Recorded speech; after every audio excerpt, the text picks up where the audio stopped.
Pendant plus de 1400 ans, les arabo-musulmans ont tué, déporté, castré 17 millions de Noirs. Les jeunes garçons se faisaient couper leur pénis et le scrotum pour éviter qu'ils ne se reproduisent en terre arabe. La plupart des millions d'hommes qu'ils ont déportés ont disparu du fait des traitements inhumains et de la castration généralisée. Ibn Khaldoun, considéré comme l'un des grands savants arabes, exprime sans ambiguïté la perception que l'on avait du noir dans la société arabe de l'époque.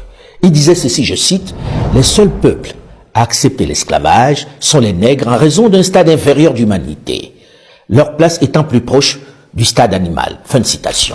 On estime à plus de 80 millions le nombre de Noirs morts dans le désert pendant la déportation.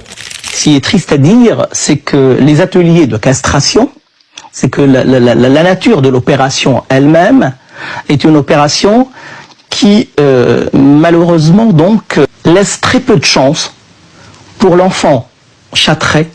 Donc, l'espoir de survie de l'enfant sont quand même assez minimes.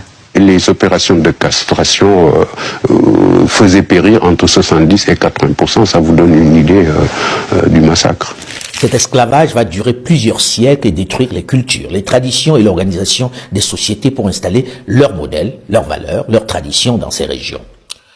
L'islam interdisant l'esclavage entre musulmans, les esclaves vont se convertir à l'islam pour pouvoir améliorer leurs conditions.